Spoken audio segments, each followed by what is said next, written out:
feel free. It looks like we're a small, here's my friend, here's my assistant. If we're a small enough group that if you'd like to have a bit more of an exchange or conversation, please feel free to stop me or slow me down. So just a little bit about myself. My name is Rebecca Barnstaple. I have a PhD in dance studies, and I mainly do neuroscience-based research. Most of my work is with York University in Toronto, Ontario. And I also had the good fortune of doing a fellowship during my doctorate with a group at Wake Forest University, whom you might know, the people who do the improvement method. I'm also a dance therapist, and I work with people with Parkinson's in a community health setting. And I also teach classes for Parkinson'S Quebec 3 times a week. So I have experience both leading classes with people with Parkinson's and on the research side. So I'll try to integrate some of that information for you and share a little bit about what the research shows, maybe get you thinking, maybe get some questions. So I am going to share my screen. Voila. And I'm going to make this go from the beginning. I'll move this thing 1 second, sorry. Slideshow, play from the start. Okay, Lauren, I trust that everyone can see this. Please let me know if you don't see my screen right now. But here's what we're talking about. Yes, good? Yep, we can see it, or I can see it at least. Oh, awesome, okay, well, I hope you can all see it. If you don't see it, let Lauren know, please. So what we're talking about is really how does dance help Parkinson's? And this is something that has been in the works for a long time. I mean, speaking more from the side of dance therapy, dance has been used traditionally in many cultures for hundreds or thousands or even millions of years. We don't know, but for a very long time, dance has been part of many cultures as a way of healing, as a way of coming together, as a way of addressing many of the things that we deal with as human beings. And then there's a really specific branch of research that looks at dance and Parkinson's, and a lot of that is brain-based research. So I'm going to talk about that more specifically too. As I mentioned, I work a lot with the Improve group in North Carolina, so I'll also point to some of their research because they're local to you. But I'm going to situate this within a bit more of a global discussion about dance and Parkinson's as well, just to kind of give you a sense of what's going on around us. And I will talk mostly also about research groups that I'm directly involved in, because then that's always more interesting, because I've been involved in the research and you can ask me questions about it. So as you probably know, it sounds like you have a Dance for Parkinson's class that happens there. I mean, Dance for PD is now in their 20th, maybe 21st year. David Leventhal was just named New Yorker of the Week or New York of the Month or New Yorker of the something just recently for his work with Dance for PD. They offer frequent classes online that are free to join if you're part of the Parkinson's community. So if you ever want a little bit more or something that's beyond your local community, this is a great resource. The Dance for PD group actually grew out of a Parkinson's support group in Brooklyn. I don't know if you guys know this story, but Ollie Westheimer was running a Parkinson's support group, just like you guys getting together here. And she was a former dancer. And when people in her support group shared with her the sorts of movement strategies that they were developing themselves to try to just get through their day and to perform daily tasks, she had a bit of a eureka moment where she thought, you know, who else works with movement in a really conscious way? It's dancers. And that was right around the time that the Mark Morris Company in Brooklyn, New York was opening a big new center and was interested in getting involved in community projects. So Ollie Westheimer approached them and said, you know, is it possible for us to create a program for people with Parkinson's? And they did. So that was 20 years ago, and it's been growing strong ever since. There are now classes in, I think, 250 countries around the world. And there's a lot of associated research to show that not only do people seem to really enjoy this class and say that it helps them, there's actually some nice biomedical research showing that there are some clear effects from it. So that's what I'm going to share a bit more with you about. Just to situate this in kind of like a bit of a historical perspective, 2005 is when the first neuroimaging paper was published on dance. This actually came from Canada, from McMaster in Hamilton. But Stephen Brown did some neuroimaging with a PET scanner of people who were going through a step sequence based on tango. And he saw really specific changes in the brain that were associated with people learning and performing a dance-based movement. I'm not sure what my assistants are talking about here, but I hope they're not interfering with you being able to hear my voice. Let me know if they are. From 2005 to now, so we're looking at like less than 20 years that this world of neuroscience and dance research has been happening. There's been some studies that were first with expert dancers. There was a bunch of studies with tango. That's Madeline Hackney's work. She's at Emory, close to you in Atlanta. She did some of the early work with tango and Parkinson's. And that work still goes on. Gammon Earhart was also involved with that work. And what's interesting is tango is a walking-based dance. And their work was some of the stuff that really started to show the relationship between rhythmic walking or incorporating a rhythmic meter with movement and how that could support people's movement. This is more, you know what, there's a lot of it. There's a lot of research, including some really recent stuff. So what I'm going to do now is I'm going to dive into some more detail in some of these. So 2015 was the first paper that came out from our group. Joe D'Souza at York University is who I do a lot of this work with, and you might know his work. He's done a lot of the Parkinson's research. But in 2015, he and some other people from our group really started to look at the literature and think about a theoretical framework for how and why dance could be helping people with Parkinson's. And what they came up with is the idea that dance fuses both cognitive and physical rehabilitation. So it brings together things that were already seen to be working from music and music therapy, ideas about entrainment, using the beat, and things from physical therapy, together with a cognitive challenge. Because one thing that's really important that's involved in dance, in any kind of dance, whether it's improvised or choreographed, is the idea of learning. The idea that we're learning something about how our body moves. We're maybe learning a different way of doing motor control. We're learning different types of movement, different shapes of movement. And even in the case of improvisation, we're just learning to shape our movement in a new way, which is a little bit different than exercise, where we're more trying to perform a task. There was a group just in the last few years in Germany who tried to really look at this idea using neuroimaging. And they did a direct comparison of dance and exercise interventions. And this is for older adults. So this is not for a specific group or to address a specific condition. This was just older adults generally. And what they found was that for the dance group, there were some really important changes in some brain areas, including the prefrontal gyrus and the parahippocampal gyrus, that just didn't happen in the exercise group, even though they matched them almost exactly. So people were randomized into either dance or exercise. They met for the same number of times, the same amount of activity. They really tried to control for things like the intensity of the movement. But there was something happening in the dance group that was in addition to what was happening in the exercise group. And this was particularly evident in this one marker, which is called BDNF. BDNF means brain-derived neurotrophic factor. And this is a crucial marker of something called neuroplasticity. Birds are really crazy. So neuroplasticity, you probably have heard this word, means the brain's ability to adapt and change throughout our lives. So it was always understood that neuroplasticity was something that was involved in sort of the younger phases of life where we're first learning things. But it is now known that neuroplasticity happens throughout our lifespan. At any point in time, when you are learning something new, when you're engaged in a new skill, there are changes happening in your brain that, and this can go until like right through our entire life. And there's a couple of areas where this particularly happens. And one is the hippocampus. And the hippocampus is an area that is involved in movement.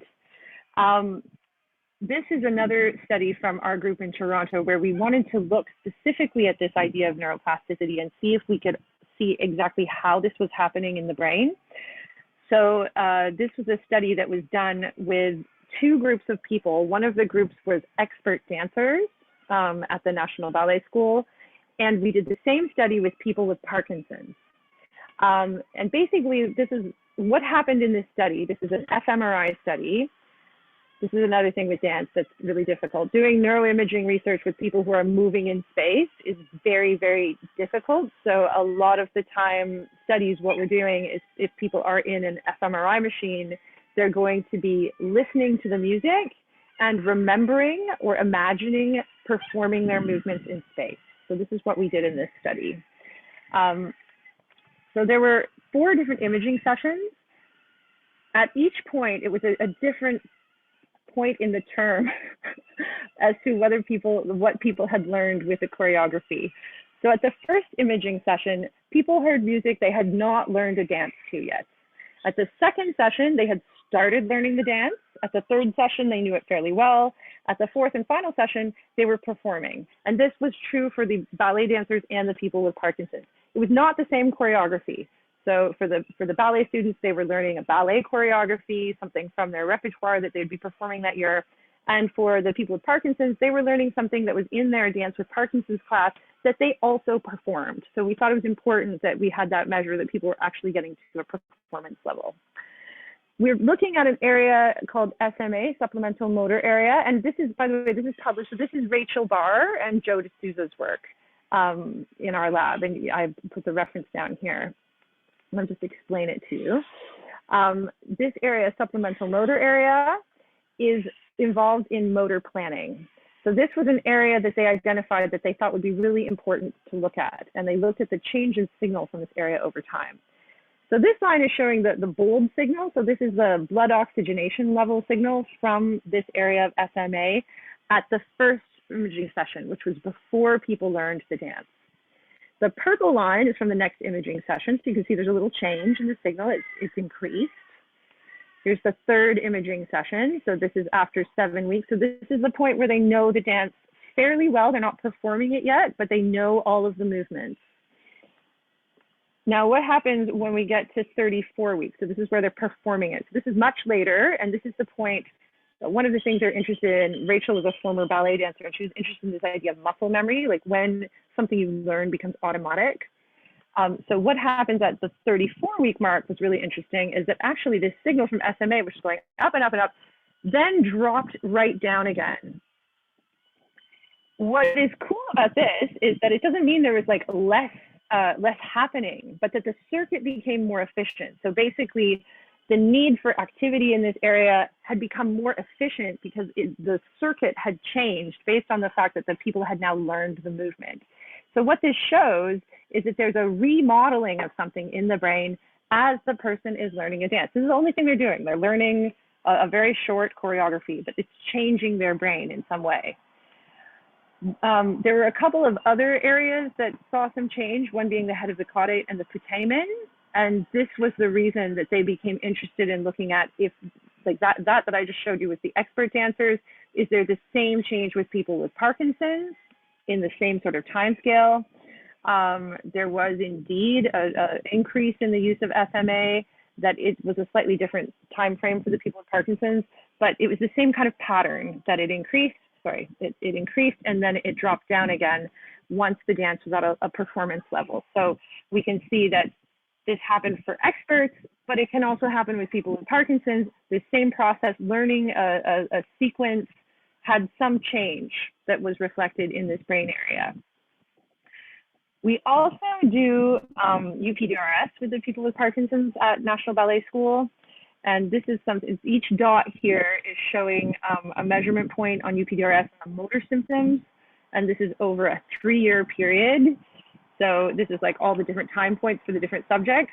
And what was interesting is that at the 3-year point, the people with Parkinson's who were participating in the dance class, which is just once a week, I think it's an hour and 20 minutes, the average slope was almost flat. This is also published just last year. This is Carolina Bears from our group and Joe D'Souza. So they compared with people from the Michael J. Fox Data Bank. And as you would expect over 3 years, normally there would be an increase in the slope. So there would be an increase in UPDRS symptoms on the motor score scale for people with Parkinson's. But the people who were participating in the dance class, it really leveled out on average. So this was another indication that there's something happening that is at least helping to control motor symptoms over time, which is pretty great for just attending a class once a week. There's a couple other things I'll mention along the same sort of theme. As I said, I also do a Parkinson's class at a community health center in Canada when I'm there. And this is a screenshot from them. That was back when we could meet in person, which we haven't been able to do for a while. But this data is taken also from the group at in Toronto. We looked at geriatric depression scores for people over time before and after class. And we wanted to look at a correlation between changes in geriatric depression scores in an area that's in the depression network, which is CG25, Cingulate Gyrus 25. We're trying to understand how something like these brain-based changes from participating in dance might also be remodeling circuits that are involved in other aspects of Parkinson's. So depression can be prodromal to Parkinson's, and it can also happen in conjunction with other Parkinsonian symptoms.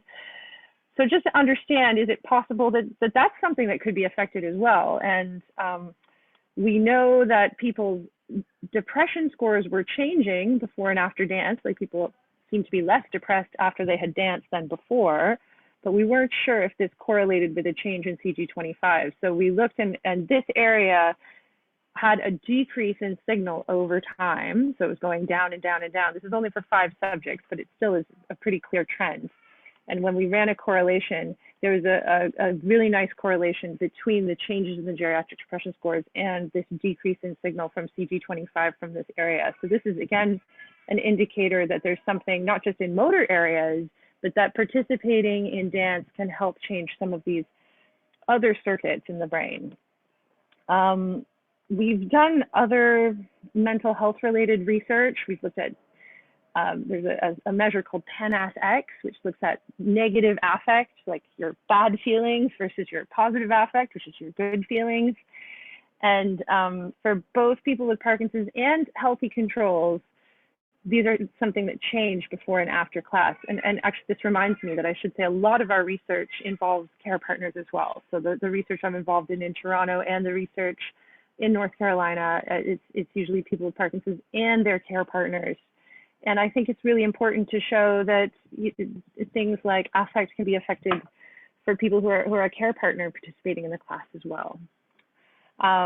We also had a quick look to see, now that we're in Zoom world and everything is online, do these kinds of results still happen? Do we still see changes for people in affect before and after class when we're dancing online on Zoom? And we did. We saw a really similar trend that negative feelings decreased, positive feelings increased after class, and that there was a sum total of a diminishment in the negative affect and an increase in the positive affect, even when we're dancing online. And that's just been published in Research in Dance Education if you're interested in that, because maybe you've been dancing online too. All right, I'm just going to say a couple other things about the Dance for PD class, and then I'm going to skip to talking a little bit about some of the research that's happening in North Carolina. Just need to small things so I can see. All right, so my friend Cecilia Fontanesi is another person in our group. She's in New York City. So she did this research with people who were participating in the Dance for Parkinson's class in New York. And she was interested also in this question about what is it that differentiates dance from exercise. So that very first paper that I showed you, that group from Germany who was looking at changes and found that even with people that dance and exercise and everything was perfectly matched between the two, there were some changes in brain areas and there was increase in brain-derived neurotrophic factor for the people in dance, but not in exercise. So one of my favorite questions as a researcher is really about that, is about what is it about dance that suggests that it could be better in some ways than other forms of exercise, or if you're adding it to an exercise program, how is it adding something that might be of particular benefit for people with Parkinson's? So she did a really cool study where she had people do the Dance for Parkinson's program And then she had people come and do the same movement. So she did a movement analysis. So she had people do the same kind of movements of like raising and lowering their arms or something like this, but without music and without the benefit of being, you know, with other people, without having a teacher, like all the things that kind of make a dance class a dance class. And it also totally lost the aesthetic component. So a lot of Dance for Parkinson's classes and the improvement work as well involves things like imagery and imagination and music and the idea of aiming for some sort of aesthetic. It could be beauty. You hear this is something that Chechi was really interested in, but it could be something else. It could be just the idea of a type of movement, which is something different than exercise. So like in exercise, we're aiming to perform something, but in dance, we're aiming to make the movement happen in a particular way. Even in the improvement, we might think about, you know, raising our hands like really, you know, they float up and then they drop heavily. So this is, it's an aesthetic goal. What she found was really interesting. She found that there were some important differences. One was this body self-efficacy scale. So this is people's sense of being able to perform movement well. It was really significantly better for people who were in the Dance for Parkinson's class versus the people that were in the matched intensity exercise. So people's own sense of like, I can move well was really affected by the dance class versus the exercise class. She also found changes in gait symmetry. So the people who were in the Dance for Parkinson's class versus the exercise class, they had some really important improvements in symmetry of gait versus the exercise class, even though both classes had the same amount of movement on each side of the body, the same amount of coordinated movement. Something about the dance added something to help people have a more symmetrical gait. And the next thing is that she also looked at something called dual task cost. So this is something that has to do with your ability to do multiple things. So, and this is the last most important thing I want to talk about in terms of kind of going into thinking about how this works. So dual tasking is something that is affected as we get older for everyone. So for instance, being able to walk down the street and have a conversation on the phone or even talk to your friend at the same time is something that gets increasingly difficult because we're not actually cognitively able to do two things at once. We're actually task switching. We're trying to do these two things. We're kind of switching in and out of these two things. And that is something that becomes more and more difficult as we age. Now, dance is something that it's one of very few activities that has this really cool feature that it entails simultaneous motor cognitive training. If you think about it, you can think about exercise as a type of motor training. So I mean, here's an example of someone riding on a bicycle, it's a type of motor training.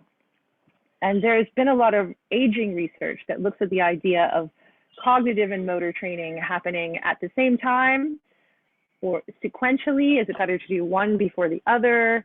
And this idea of simultaneous motor cognitive training is like an emerging idea. And some tasks, and this is more like in a lab environment where people will be looking at dual task costs, might have you do something like ride a stationary bike while performing a mathematical task. So performing the math does not help you ride the bicycle, and riding the bicycle does not help you perform the math. These two things are in competition. They're hard to do at the same time. Whereas dancing is something where we can have incorporated motor and cognitive goals. So you might be trying to remember and perform a motor sequence, but you're doing it with your body. So you're trying to remember to move my arm, move my leg, and then turn around. So there's a cognitive element to that. There's something that you are trying to achieve. You might be trying to achieve a certain type of shape. You might be trying to like stay with your partner in space. So there's some sort of cognitive task that's incorporated in the motor training. And dance is a really prime example of this. So for the next little bit of this talk, and then I would love to have a conversation and take your questions, I'm just going to give you some examples from what we do in North Carolina, because the improvement method, this improvisational movement method, really builds on this idea of incorporating a motor task and a movement cue together. So some of the first research that happened in North Carolina was with Glenna Batson. So I work with Christina Hugenschmidt and Christina Soriano. Glenna is a physiotherapy researcher, but this was their first paper that they published a couple years ago about this idea of verbal auditory cueing of improvisational dance in Parkinson's disease. So what's interesting with the improvement method, if you haven't tried it, what's kind of cool about it is you're given a verbal cue of something to do, and then you try to do it in your own body. So rather than the teacher showing you what to do, you're giving a verbal cue, something like, moving your head in a circle while at the same time making lines with your arms, or like trying to move your upper and lower body in different ways, or making a movement with one body part that then translates in a different way to another body part. So you have to kind of figure out, well, what does that mean? How am I going to do that in my body? And it moves really quickly from one cue to another. It's improvised, so there's no right or wrong way to do anything. It's just a task that you try to figure out with your body in the moment. And they've seen some really interesting results from this, and there's a lot of ongoing research. So I'll tell you a little bit about that. Some of the first stuff with Glenna looked at changes in balance and found that there were some really nice improvements in balance from this type of movement exercise. However, what's interesting is it wasn't designed to improve balance, but because it's working with the whole body and it's getting the brain involved in cueing movement, it had overall effects on balance. And the other thing about this is very cool from this early research is that they did a little bit of neuroimaging. This is just with one subject, and this is someone with Parkinson's, and they found that the basal ganglia was more incorporated with other brain areas after this training period. And I believe with this particular study, it was just a 2-week intensive. So, this is not over like months and months and months of time. This is seeing a brain change over a very short period of time from someone involved in intense training, just doing this movement activity every day. I think it was 5 days on and 2 days off within a period of time. And as we know, the basal ganglia is very important in Parkinson's disease. And seeing that there can be a change happen in this amount of time that reintegrates the basal ganglia into some of the neighboring brain areas, that increases communication with this like really important area, is really quite amazing.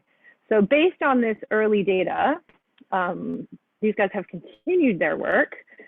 I joined them for something called the Imove Project. And what they did for this is they looked at this improvisational dance class, and they looked at a couple different aspects of it. They wanted to know, is it the movement or is it the social engagement that is bringing about these brain-based changes? And they also wanted to look at correlations between motor measures, such as balance. So we see that there's improvements in balance from some of the previous research. Does that relate to the Supplemental network, which is an important area, like a set of areas in the brain that talk to each other that have to do with understanding where we are in space and being able to move? And the social measures, like behavioral and mood symptoms, how do these relate to something called the default mode network? And the default mode network is, this is your brain activity when you're not doing anything. A few not that long ago, shockingly, brain researchers found that there's this whole network of areas that are actually more active when you're doing nothing. So people in a scanner would be told to just rest and do nothing, and researchers noticed that their brains were actually sometimes more active when they were doing nothing than we're doing something. So people are still understanding what the default mode network is, but it has to do with your resting brain activity, which is very important because it's how different areas are able to talk to each other, how your brain can basically continue working all the time. So they did find that this dance class, it had important balance outcomes that related to this amount of motor networks.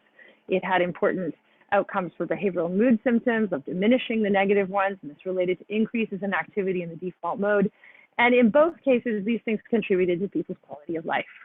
So that makes sense, because being able to have a good quality of life is contributed to by everything that we do. So this is also indicating something that is cool but hard to research, which is dance is so complex. Like, we know that people are in a group, they're doing movement, there's social aspects, there's learning.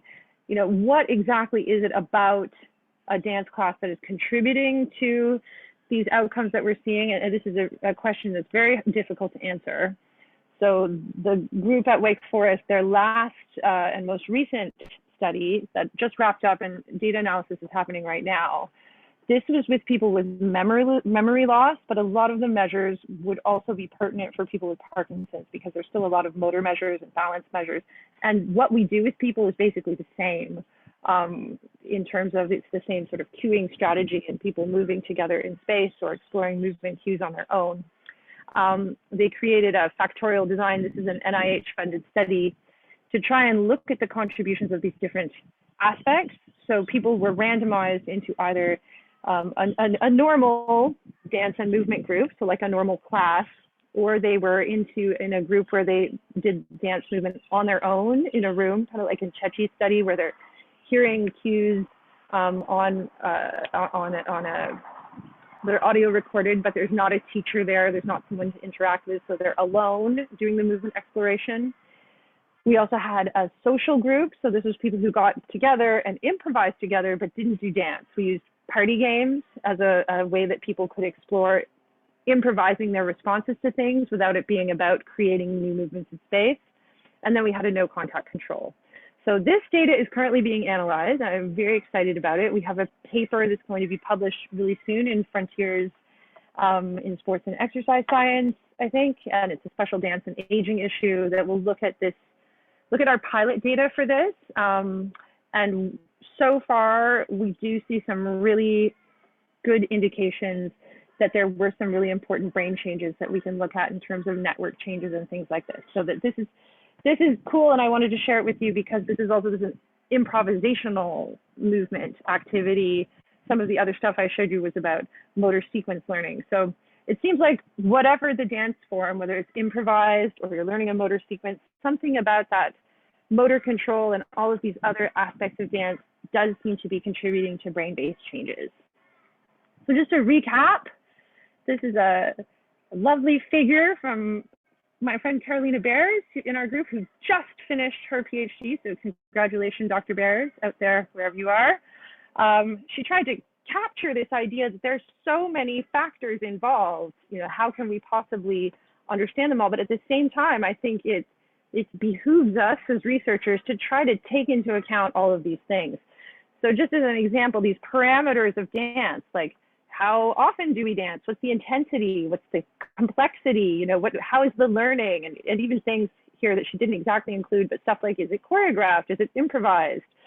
All these different parameters feed into the experience, and this affects brain response. And there's all these different things that we can measure. I showed you some examples of different neuroimaging measures, but we can also look at things like neurotrophic factors, like they did in Germany. And there's also some inflammation markers that we're starting to look at in our lab that are really interesting. So there's ways we can get at how are changes happening in the brain, how can we measure that?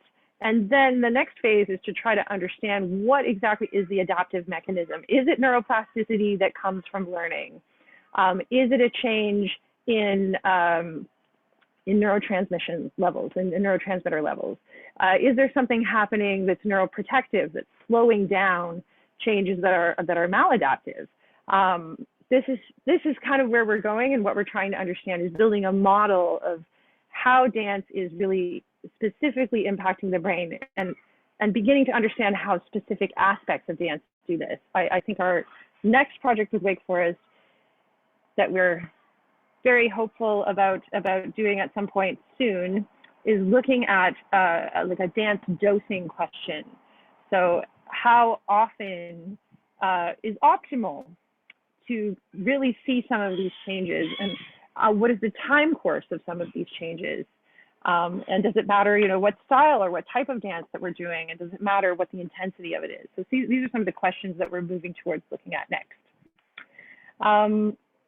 This is my research group, so I just want to say thank you to all of these people that I work with. This is part of a longer program that we've been doing since 2013. Here's Joe. This is at U of T.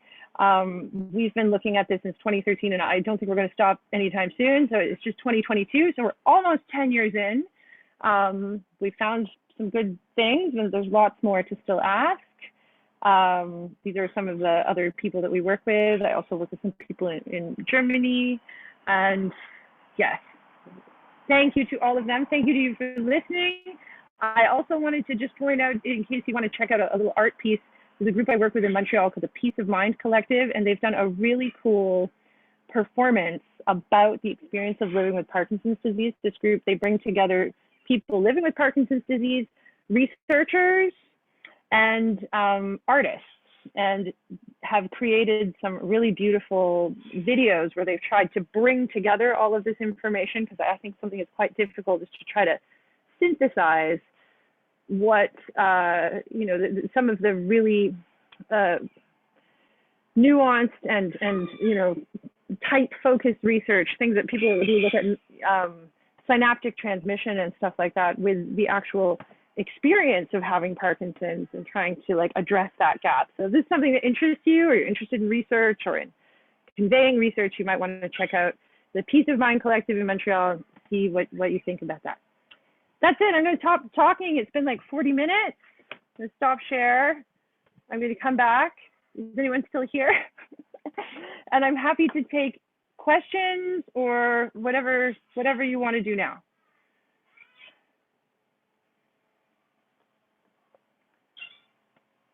I think you can put questions in the chat if you wanted to ask, or Lauren, how do you usually do this?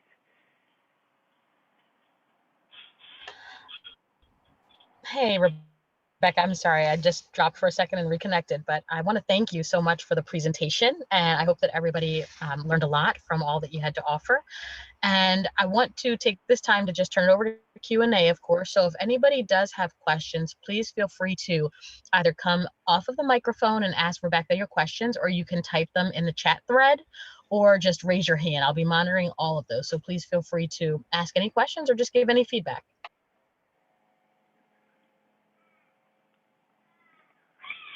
Cool, thanks, Lauren. And yeah, I'll see if I get any cockatoos come back. You can also ask questions to the cockatoos.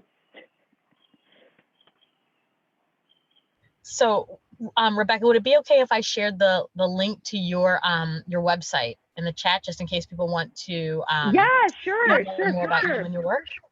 Okay, I'm going to do that now.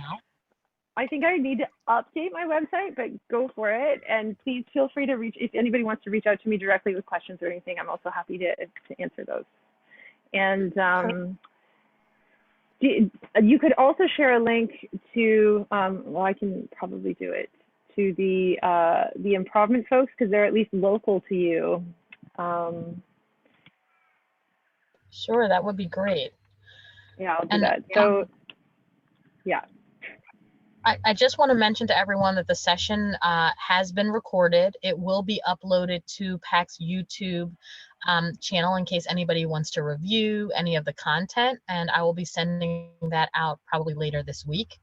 I also will take this opportunity just to mention, in the spirit of getting moving and movement therapy, we have a session at the end of the month on the 27th with our PAC stands for Parkinson's instructor, Jennifer Yaus, and she's going to be talking about exercise and safe movement on the 27th at 6 p.m. So please feel free to visit PAC's website to register for that.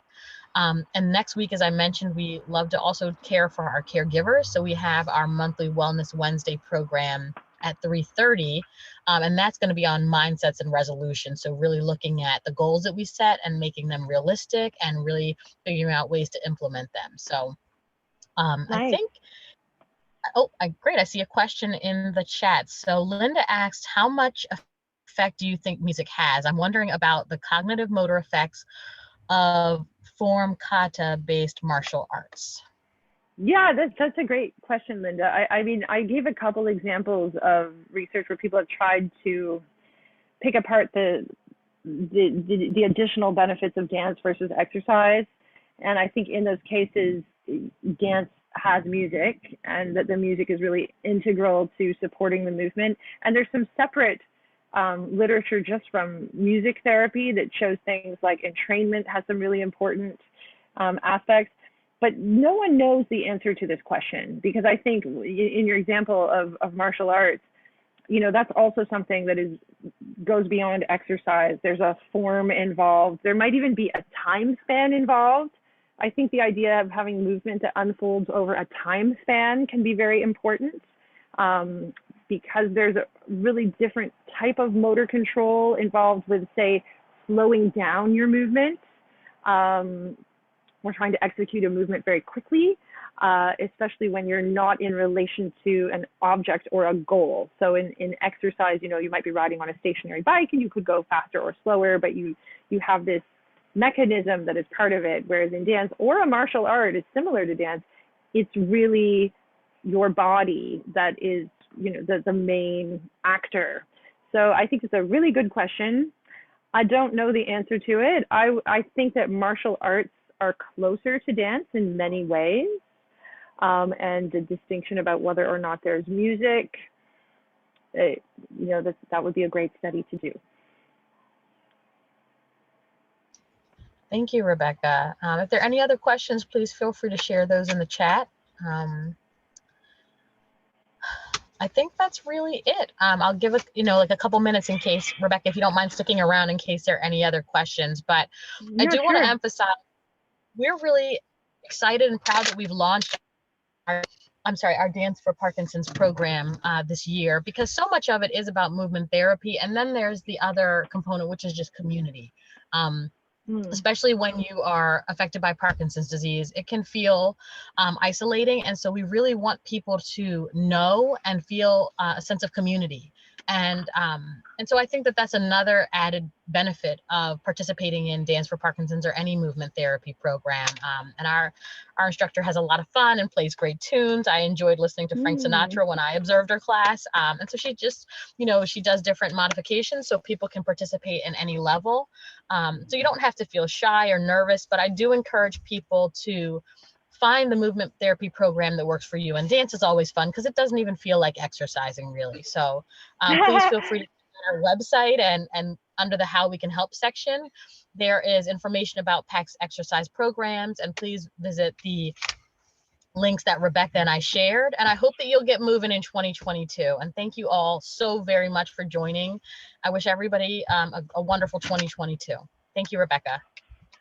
Thank you, Lauren, and thank you, everyone. And I heartily confirm everything Lauren said. I can also kind of take off my research hat and say, as an instructor, someone who leads movement programs for people with Parkinson's, and I'm sure Jennifer would do this too. It's, you know, these programs are open to everyone. So sometimes people hear the word dance and they imagine, you know, like people performing Swan Lake or something and think, oh, I can't do that. But these programs for Dance for Parkinson's and anything related to that, also the Improve program, people have participated who are in walkers or with, you know, even very low mobility. We can still dance. We can still find a part of the body that moves. We can still respond to the music. There's always a way to find even a small dance, and a small dance can have a huge effect, especially on things like affect and things like that. So thanks, Lauren. Thank you, Rebecca, and thank you, everyone. Have a great evening, and I will get the recording out to you all. Okay, thanks. Bye-bye from Australia.